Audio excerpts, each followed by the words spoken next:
Welcome back to our weekly blockchain gaming news roundup with me, Jenny Jordan, and co-host John Jordan. Hi, John. How are you? Good. It's Friday, 20th of June. It is one of the biggest holidays in Scandinavia this weekend. So we're going to celebrate happy Midsommar to all you Nordics. Let's dive straight into the news and talk about Playful Studios' recent funding.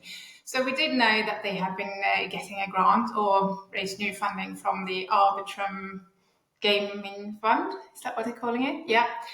We just didn't know how much that was. And now it's been announced that was 6.5 million, including investment from previous investor Paradigm as well. And is looking also to raise an additional 2.5 million, taking it to 9 million.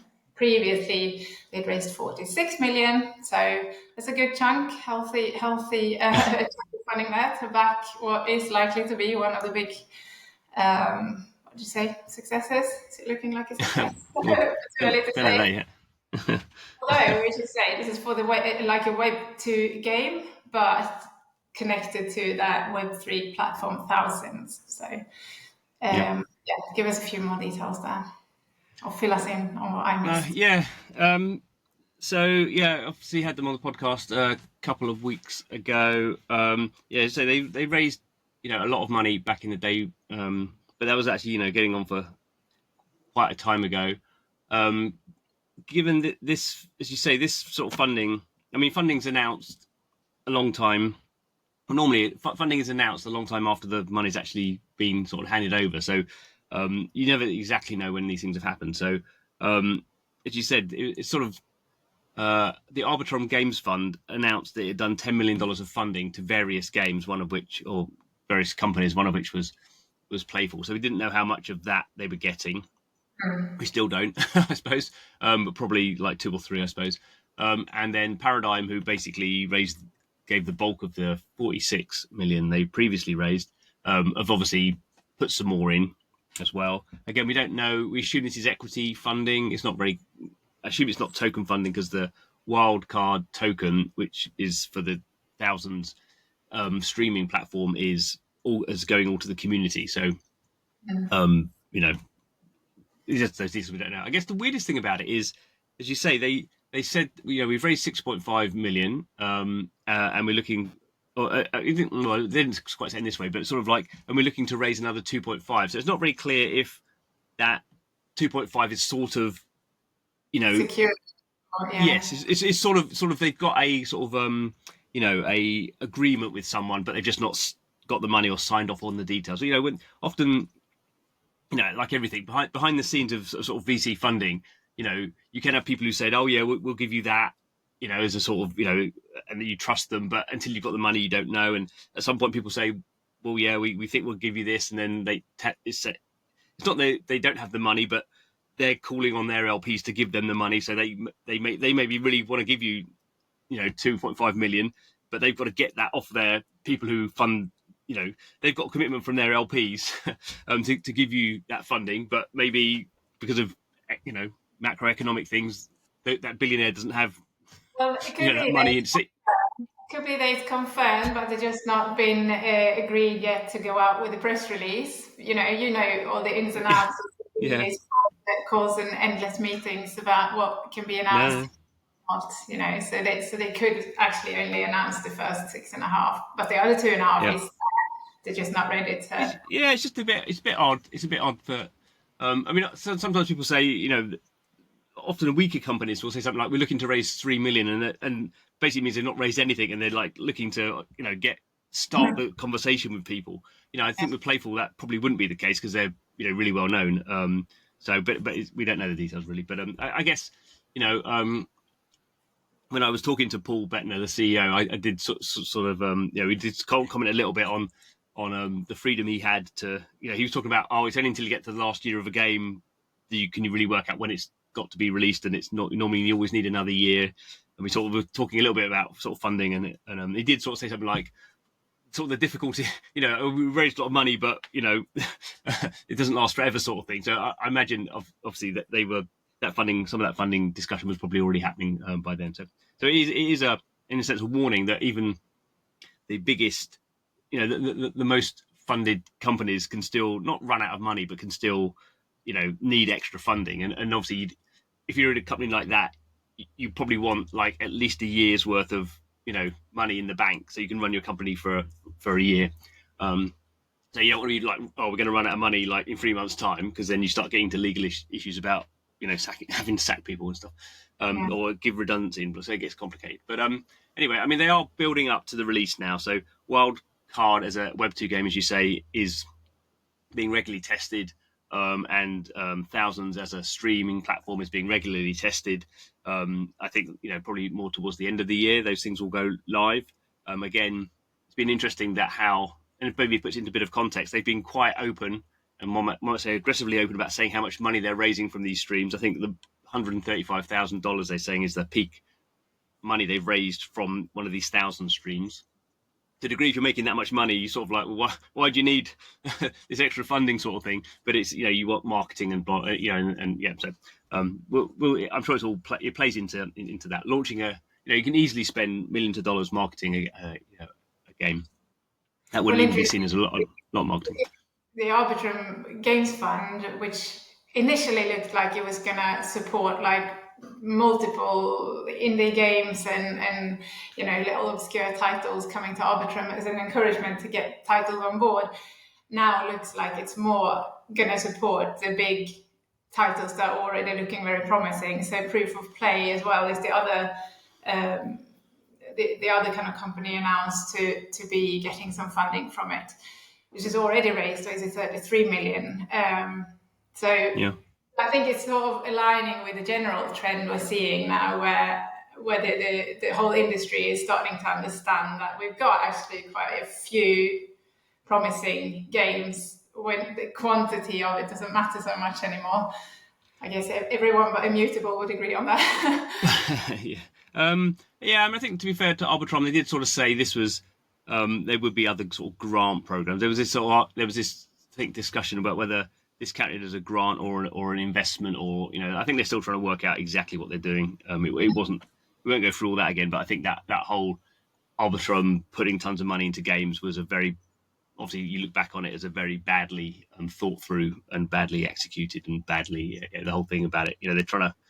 They basically broke a bunch of plates and they're trying to glue them all back together again. So I think they are trying to do some more indie stuff. But I think, as you rightly say, in generally the industry now, it's the little indie guys who are sort of running out of money generally at this stage and disappearing, and it's the ones who, not because they were experienced and knew what they were doing, could raise a lot of money in the first place, and now actually have built decent products. That's clearly where the money, and I would say the attention, like all looking at the games, looking at what we're going to talk about today in the podcast, and this has been the case for a while. These are fairly big titles that I'm not saying they're all going to be successful, but they clearly have got to a certain level already where you're thinking these could be the sort of the breakout games. Yeah. So let's move on to another one that's doing well. A much talked about title at the moment, MapleStory N. From Nexen, it's going up. Numbers are going up in terms of both user wallets, NFT trading.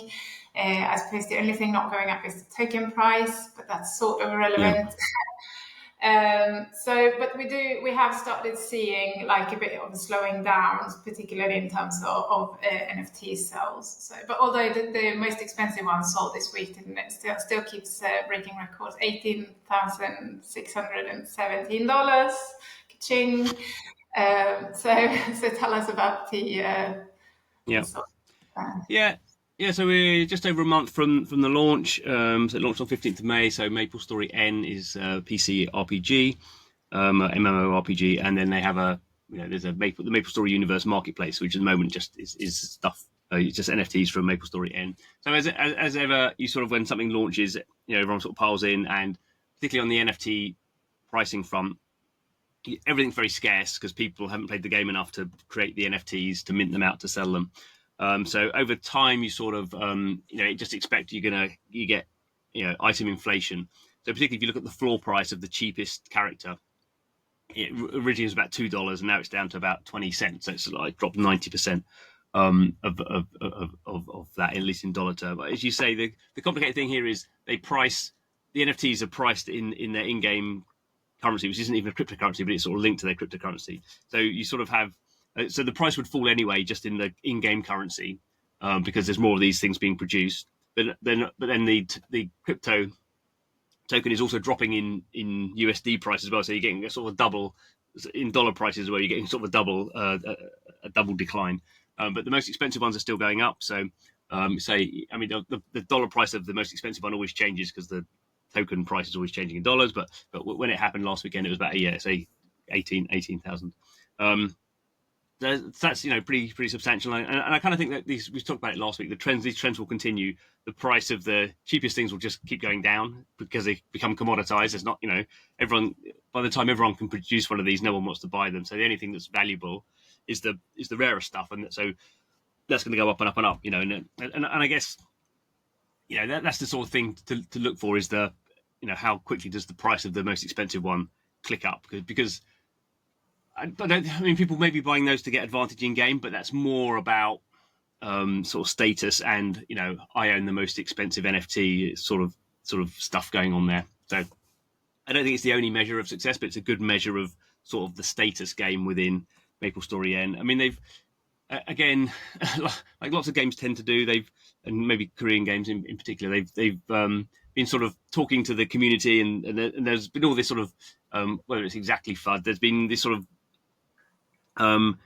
rumors or people in the game saying that somehow it's been hacked and people are sort of one-shotting these massive bosses and taking all the rewards. And obviously in a crypto game, that's bad because you're getting these actual, rewards you can sell. So there's been some discussion about that, and the developer have said, no, we've not been hacked, or that's incorrect. But we are really dealing with a lot of sort of bots, and that's just that doesn't really, that's not an issue because it's a blockchain game. Like the main MapleStory game has that issues as well, and that's been going 20 years, and actually bizarrely they've just put out an update that's sort of broken the game. So everyone's moaning about the original MapleStory game because they've just done a terrible update, and some people are moaning about the MapleStory N because they think it's hacked. And for me, ironically, I think that's a sign of a healthy sort of community. If you do something bad and no one complains, then no one cares about your game. Whereas if you do something, I mean, obviously there's a level of incompetence that you don't want to be rolling out updates that break your game. But if people didn't complain, that's where I'd be sort of a bit more worried. The toxicity can get out of control, clearly, and obviously blockchain has that extra edge because people will go, I spent this amount of money on and I didn't get this or whatever. So there is that extra sort of issue, but it's not just status in a Web2 game. So we'll see. I've not been playing MapleStory for various reasons. Partly it's a bit too grindy for me, and there's lots of other games we're going to talk about in this podcast that I have been playing. But I do think the biggest issue they've had is the launch of their token. So they launched it through sort of Binance and the usual exchanges, and I think we're really seeing now launching a token through centralized exchanges in the past it has given you a good sort of uplift. But the long-term ramifications are just very difficult. I won't go into all the app token stuff, but basically having most of your tokens associated with players who are never going to touch your game and don't care about your game, and it's just a speculative asset for them. And once that gene is out, you can't put it back in again. So I think people would be not complaining so much about MapleStory if the token was just, if they'd use a stable coin and the price hadn't gone down. It's just very difficult if the price of a token keeps going down and it's nothing to do with what you're doing in your game. Then that's just a negative impact on everyone's enthusiasm the entire time. So it's very easy for me to say they should have done that differently. I think before they launched, my impression was they were going to do something a bit more app token like, but that's not really how it's worked out. So that's the sort of that's not it's a criticism of MapleStory, but I think that's the criticism of pretty much every game with a live token, is that token price is still going down. So and it's very unclear what levers they have once you've got a token out there to do it. We will talk about Pixels, which is clearly the one company trying to do something to seriously to sort of change that. But I think it's taking the people a long time to realise that tokens are really the fastest way to destroy your project. Really, I'm not saying I think MapleStory's got a lot going for it still. So Whereas like any game, any Web2, Web3 game, any game could have hackers and those sort of security issues. Blockchain could solve it, but you're really complicating things by having that token hype and launching your token in the way that games have launched it. You're almost like you're definitely not doing yourself a favor, and you're not leveraging blockchain to sort of the extent that you could. Do you know what I mean? Yeah. I mean, it's going back to what Playful are doing, where they have a game with no NFTs or anything in it, and they have a token which is totally given out to the community and has no price on it. It's not on Binance or anything, and what the price of that will be, and will it have any value? Who knows? But they've designed and they designed it so that token will have value in the ecosystem if the ecosystem creates sort of value, which I think is the way to do it. But I don't think that game is a failure if the Wildcard token for thousands just keeps going down in price, because you've taken speculation and price out of that equation, because no one's bought that token. Yeah. Everyone's they sort of be careful. In some ways, they may have done, because that's why they're buying into the streaming thing. But no one's bought it as a token sort of thing. They bought it as part of an interactive stream, which has utility in what they're trying to do. So I think you basically want to have. It's unlikely that the game will lose its reputation just because of fluctuations in the token. No. So I just kind of think tokens clearly are an important part of a blockchain project, but how you use them and how you as the developer inchew value into them, I think that's the bit where people are sort of slowly waking up, that they basically need to say this token does have a value. We've designed it carefully, but at this point in time, the value has no token. The token has no value at all, and we have to create the value over perhaps many years by this project being successful, rather than going, you can buy this token for one cent a token, and you can buy 50,000 off them, and we expect it to go up 50% in the first, which is what people used to say not that long ago. Well, I know our order is different, our running order here, but let's talk about Angry Dynamites and Craftworld then, because that really is into what you're saying now. It's very relevant from a sort of a token perspective, I suppose. What are they doing differently, and why do you think that will sort of turn out better than a lot of the projects? So Angry Dynamites have launched their project Voyager, sort of, and it is it's cleverly done thing, but it is basically a play-to-airdrop campaign, which everyone sort of did, and obviously that massively engages people. And I've not seen any figures, because it's sort of it's not really running on the blockchain at the moment. So the Craftworld, which is the underlying game, runs on Polygon testnet, but it's moving to Ronin, but at the moment it's still running on the Polygon testnet. And Voyager itself is not an on-chain thing. It reads the state of your game in Craftworld, and then gives you rewards, and that will give you the Dino coin token when it launches on Ronin on the 10th of July. So we've not had actually a sort of widely sort of interested community on a play-to-airdrop campaign for a while, partly because tokens have not done. People haven't done well out of them. People have felt like they've spent a lot of time and got £2.50 out of it.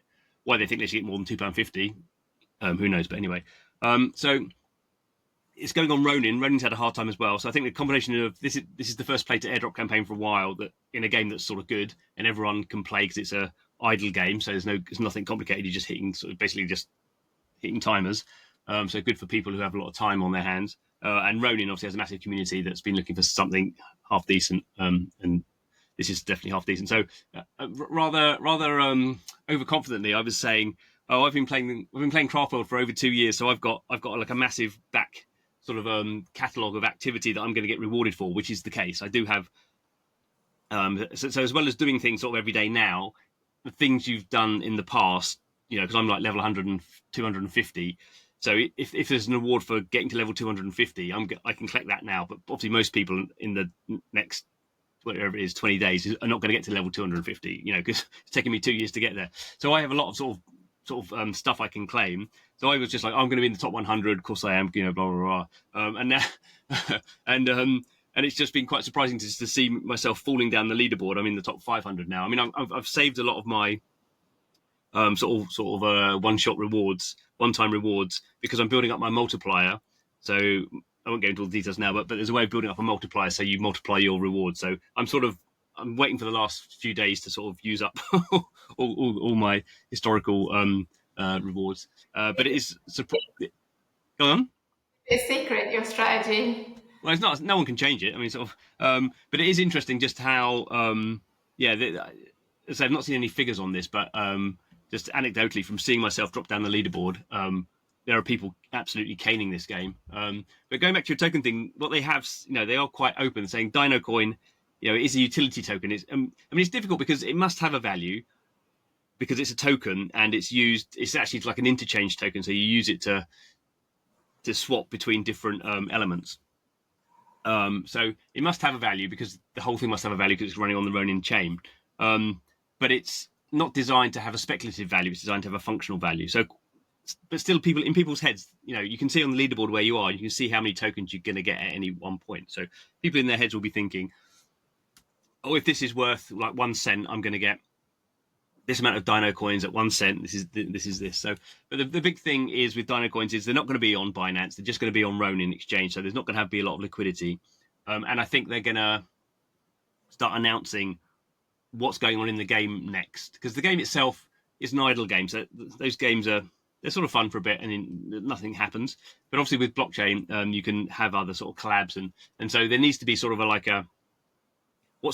what this game is allowing people to do beyond just the game. The game is sort of like I've said before, you're creating a powerful engine, but the game itself doesn't give you anywhere to go with your powerful engine. If I'm mixing my metaphors here, so they sort of like you're building a fast race car, but there's no track, and so bringing in collabs is when you get to sort of race your fast engine that you've built and get rewards from that. So that's sort of the end game there, rather than doing the Dino coins. But there will still be an issue where people will probably go, I've played this, I basically spent 5 hours a day clicking these things for like a month, and I got £2.50.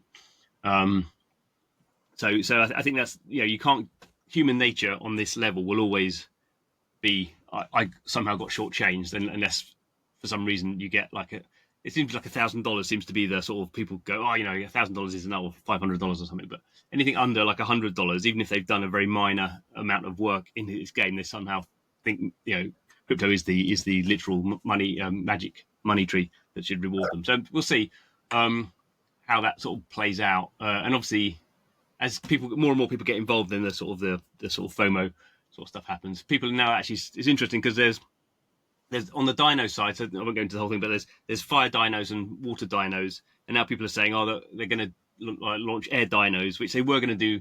They were going to do another dinosaur back in the day, but they couldn't because the NFT market collapsed. So everyone's like, that's the next thing is going to be. They're going to do a mint out on Ronin, which sort of makes sense for another asset. That would be sort of quite a good expansion to the game. So I think they've got quite a lot of levers to play on, but it'll still be interesting to see quite how annoyed some people are. It's only the top 25,000 as well who actually claim. So be interesting. Collaboration with pixels, maybe pixel staking, that sort of thing feels like a natural next step, doesn't it? But obviously we don't know. That's all in the future. Yeah. Right. Off the grid, developer Gunzilla has announced that the migration to mainnet is taking a little bit longer, but it is expected in July. It's now sort of in the last stages of not negotiations. What is it? Sort of the what's it called, John? Well, they're going through the legal process. The legal process, yeah. But although they have migrated about 21,000 wallets for early kind of OD players, and those will now be given an additional feature of being able to trade their NFTs in-game assets on OpenSea, whereas before they've only been sort of able to keep that in the internal sort of marketplace. The next is, I think they claim sort of 16 million wallets are in total are playing the game. I don't know how many active users. No one really knows, but those figures and numbers, well, some of it anyway, is also expected to be announced in the sort of from now on continuous development updates, and so it'll be a bit more. It'll be interesting to see now if Gunzilla becomes a bit more transparent about these things, and also interesting to see whether the migration to mainnet. Whether they'll see like a pickup in user numbers and activity in the game. It feels like it was very hyped at launch, and for a couple of months it was all in the headlines, and then it sort of, the enthusiasm has died off a little bit. But obviously, seeing it from the outside, maybe that's because things have taken a bit of a longer time than we expected. Yeah. I mean. Yeah, I mean, I kind of find more and more with sort of Gunzilla's developer off the grid the game, and sort of Gunzi, they call it their own blockchain running on Avalanche. I don't know. I think the information we have doesn't logically sort of add up. Obviously, there was a cachet around being the first blockchain enabled game to go onto consoles, which they were. They launched in October last year, so not coming up on a year, but 3/4 of a year. I just can't understand why they decided to go then, if they knew it was going to take this long. So clearly, they might have known that, might have expected it to go quicker. Yeah. So you must. Yeah, I mean, that would be the logical thing, is they must expect it to go quicker, because it's been it doesn't make sort of sense that they. Because they did this massive launch. Obviously, had spent millions of dollars or whatever getting the streamers in, and as you say, it's all been running on the Gunzi testnet, and that's had 17 million wallets created. But it's a testnet, so you can't really trust any data on a testnet. That's my view: is you can't trust any data on a testnet, because it's a testnet, and so people aren't behaving in a normal way. And obviously anyone can inflate any number of metrics on a testnet because it didn't cost anything. So that's sort of complicated, and it seems like from what they said, they had some sort of they were borrowing someone else's sort of, I don't know the exact terms, but they were borrowing someone else's sort of legal license, or they were working with a third party sort of financial company to have some sort of license in terms of, I guess, the interaction between crypto side of things and legal real world side of things. Obviously, if you're running stuff on a testnet, it doesn't matter, because none of it's real or crypto, and that's sort of fake crypto, test crypto.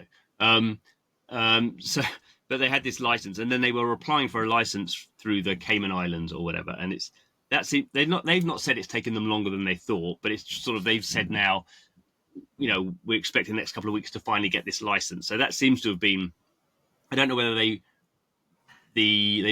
were originally going to go with this third-party license, and then the third party said, we're not sure, or they just thought, we'll do this to cover us, and we'll go through this Cayman Islands. You imagine, my view of the Cayman Islands is you get stuff done quickly, sort of by giving them a bunch of money. I mean, that's probably not quite true, but there is a legal process there, but for some reason it's taken them a long time. But they've ended up being in limbo, where everyone's been running on the testnet, which I equally think is fine. But now they've done this weird thing where they wanted to test out the mainnet. So they had this weird number.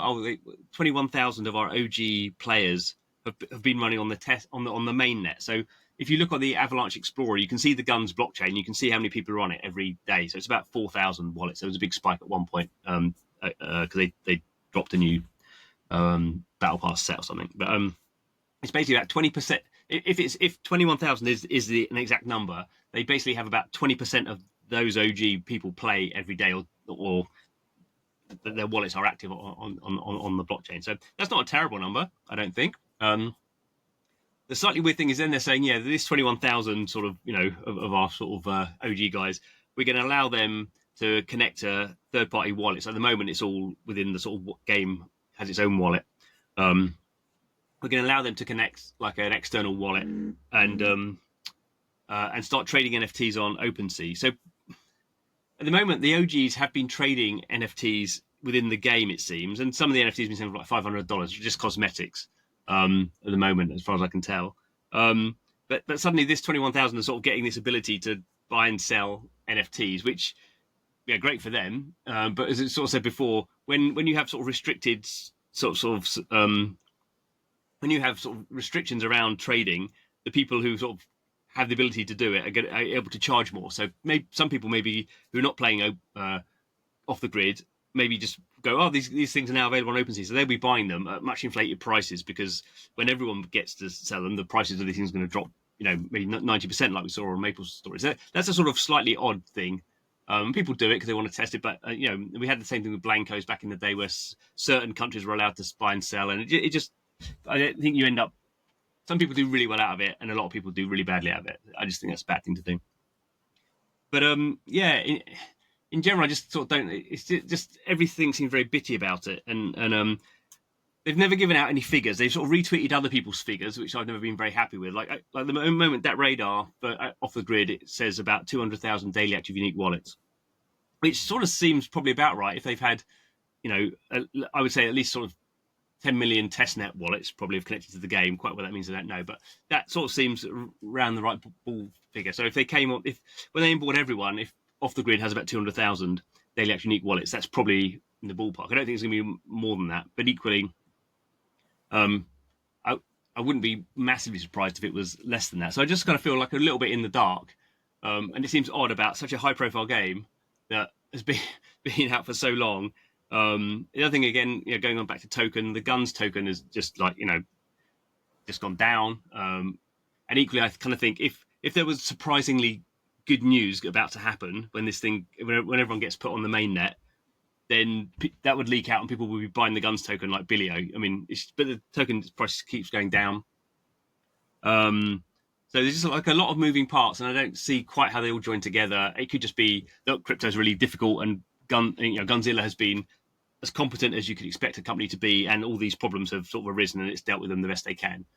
My view is that they could have been much better on communication. I still don't think they're good on communication, and I just know from some of the stuff I heard when they were raising money that at least some people involved in that process were massively over enthusiastic about how successful they thought this game was going to be. And I would like it to be successful, but equally sometimes when people are overly pushing a narrative that this game is going to be the next big thing, just in the games industry, nothing to do with blockchain, you just know how hard it is for a game to be the next big thing. It's really, really hard. You have to be really good, and a lot of things have to fall into place. You could call that luck or whatever. And I kind of felt they went a little bit hard on, we're going to be sort of this brilliant thing and make everyone tons of money, which is basically what their pitch to investors was. So that's why I'm a little bit more nervous about it. Going back to the NXPC token, the Gunz token also launched via Binance, which is a slight surprise, and it was there was a bit of controversy, and they basically almost like blamed Binance for setting up not ideal conditions for the token launch, and so the community kind of got. Well, I think a lot of the timing stuff does come to, if you get a slot on Binance, obviously at some point you can say to Binance, we're not doing it, and then Binance just go, well, we're slotted out for the rest of the year, you can't get it back in. So I think that is that one of the problems with sort of launching tokens is that people, they end up with the tail that wags the dog. And so they end up, everything else around a product is scheduled around when you get your Binance slot. And if you decided, I'm not going to have a Binance slot, then you have much more flexibility, to go, not to launch a token when you do. I mean, I just know of loads of projects, who just, they basically killed their project. It was a slow death, but they killed their project because they launched their token or their NFT at a time when they really, market conditions changed quickly, and they should have pulled it, and they couldn't because they had a contract with some exchange or launchpad, and they felt they couldn't sort of break that contract because they wouldn't get back in. Yeah. And just going with it just meant they could never, it wasn't, you could say it was their fault in terms of they made that decision, but it wasn't the trajectory of their project value, token, NFT, whatever, sort of wasn't their fault. They just made the best decision they could at the time. And I kind of think maybe the other thing with Gunzilla is it's a massively complicated, big project. I mean, they have probably over 100 devs. They raised a ton of money, but you can burn through that money quite quickly when you have a ton of it. And I kind of equally wonder whether there was just, a little bit like Playful as well, having to, I'm sure they didn't want to raise more money, but they felt they had to raise more money. So at some point, the reality of running a company kicks in, and by launching on Binance, it means you get a lot of liquidity. It means people probably who are looking for tokens to vest can maybe start sort of selling, because you've had your TGE is the point at which vesting starts. So if no one can vest for a year, the longer you hold off your TGE, the more your investors and your validators or whatever, who maybe can't sell their tokens, are annoyed because they want to sell their tokens. So all this stuff revolves around tokens. So tokens are bad. No, not quite saying that, but I think they can be a bigger issue than a lot of people think they can be, because a lot of people just look at token price, and I think it's more complex than that. No, but it's very much like what Gabe Layden says, isn't it? That once you launch a token, you've basically lost control. Once you launch a token on very central exchanges, you basically lose control over your game. And these are like a lever you can't take back control over. And if that goes down, your game's dead. It's sort of very simplified, but sadly, sort of the trajectory for plenty of games. Right. Let's move on and talk about FIFA Rivals, 8 days after its global launch. First impressions. I go first. Got him. Yeah. So I keep getting trashed now because I won quite a few of my initial matches, and now I've sort of come to a level. I think I'm sort of shifting between bronze 2 and bronze 1 level, and I'm just stuck. I lose more than I win, I think, at the moment, because people are getting better, similar to what you've experienced. I guess people are really getting the hang of the game, and I don't have plenty of time to sit and get better. So it's becoming a little bit sort of, do I have motivation to keep going here? I did buy a couple of NFTs last weekend, and they've already come to the stage when I can't use them anymore. So that's very different to how NFL Rivals work, where you can sort of use your NFT players infinitely. In FIFA Rivals, their contract ends after a couple of matches, well, not a couple, sort of 30 or so matches, and then you'll have to sort of refuel them, or you have to pay with a certain currency. And that's actually been one of the criticisms of the game, but that actually adds a lot of depth to the sort of Web3 elements. But we talk more about that. Yeah, I mean, it's broadly similar impressions to you. So as I said last week, I'm really, and I feel this even more this week. I'm quite surprised how different it is to NFL Rivals. The gameplay and stuff, is totally different. The main thing really is, as you say, these are PvP games. So you're playing again in real time against another player, whereas in NFL Rivals you're playing people called PvE, just against sort of bots. And you hardly ever lost, I found, in NFL Rivals, unless you were clearly playing someone with better played squad than you, because you were just playing, but effectively you're just playing offense, and they were playing defense. So we did play defense sometimes. Anyway, it was simple, and you could basically. But that meant for me, NFL Rivals sort of became boring, because it's just like became mechanical. So FIFA Rivals is, say, a PvP game. So you are playing another player, and same with you. I started off, was winning quite easily, and then started getting a bit higher, and I'm probably now winning like a third of the games, maybe. And like yesterday, I lost 5 in a row. But while I was clearly annoyed, I didn't feel like I was cheated. I didn't feel like I was the better player, and I lost. I felt like, I can tell that I can. Very quickly now with the game, within the first 10 seconds, you can tell whether the person you're playing is knows what they're doing or not, and so that definitely, that's not to say, that more competitive game will appeal to a certain type of person, but probably in some ways it's a less of a mass audience than a sort of a PvE game. So I guess the interesting thing will be, can they put in some PvE stuff? So they're going to put some friends lists in, so you can just play against your friends, so we could play against each other, but then you might get annoyed because I beat you all the time, or vice versa, clearly. So this will be interesting from that point of view. And I think that PvP thing and that competitiveness also feeds into some of the other decisions they've made, which, as you say, basically every NFT in there has a consumable element. So they have these things called contracts, and it's not just for the players; it's for the boots, it's for the balls, not for the kits. Although it may be for some of the limited edition ones. But basically, everything in there can be used a certain amount of times, and then you still have the NFT. It still has its stats, so you can still sell it on the marketplace. But if someone buys that, they will have to spend some in-game currency to sort of. I mean, thinking of it as fuel is sort of the best way. They call it contracts because that's what you do in football. You have a sort of I guess a 2-year contract, but fuel is a better way of thinking about it. But I think, again, having played a lot of NFT Rivals, over time you just ended up with like this mush of like literally thousands of different NFTs, and even of the same player, you might get 3 or 4 different NFTs depending on what season it is. And it wasn't like an annual season, so you got 2023, 2024 season. This was just like Battle Pass type season, so you could get multiple seasons in a year.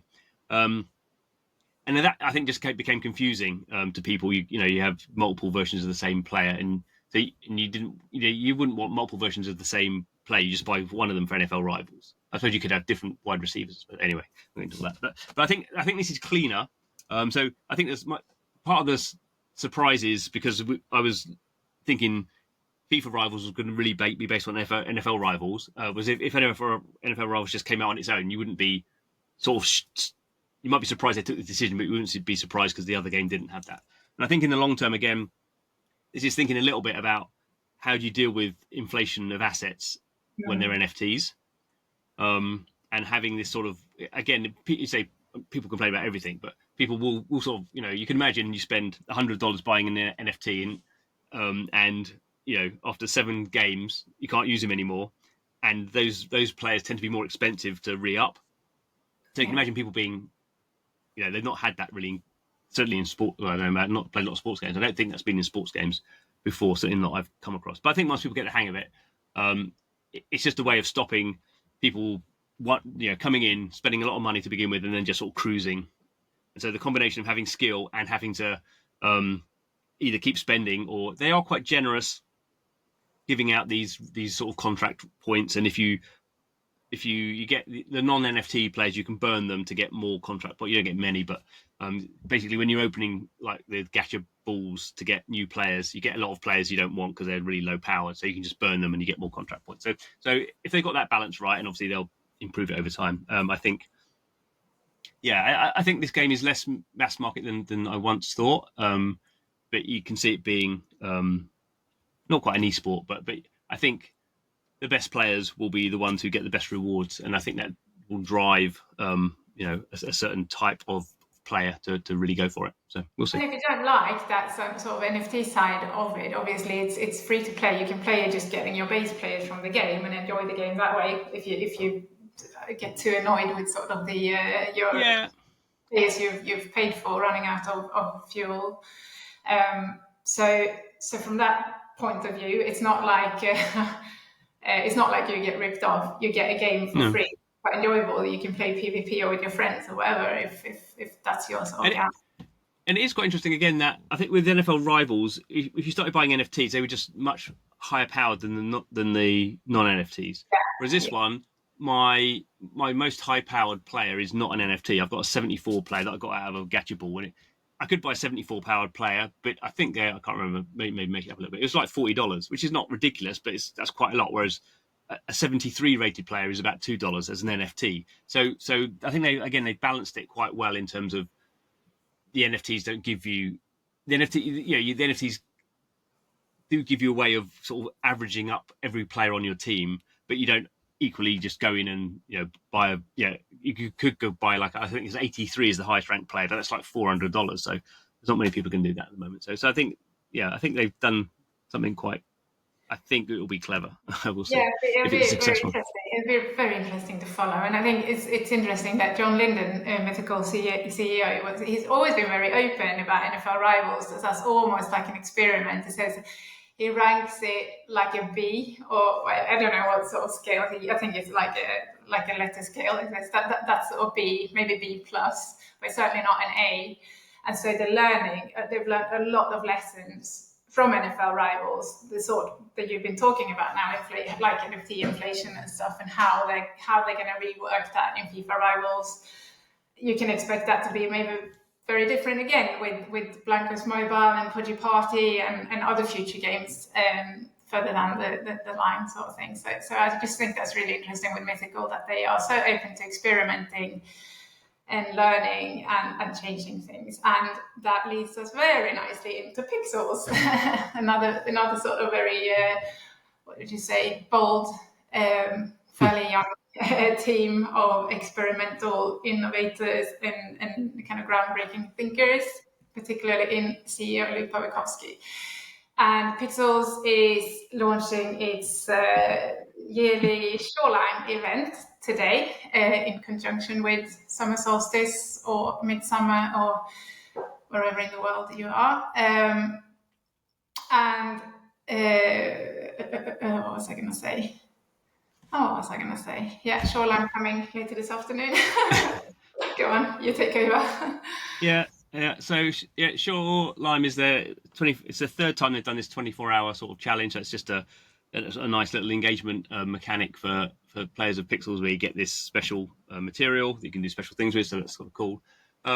More generally, I think the interesting thing about Pixels and Luke's approach is he's really now understood that it's very hard for a single game to sort of hold the weight of expectation and success that's sort of required to get a token to work. So Pixels is sort of an example of a project that again did do a sort of maybe more traditional token launch. It did do a big play-to-airdrop campaign that was massively successful. The start of 2024 did super well. Some people made quite a lot of money out of it, but the token price has basically come down 90% since then.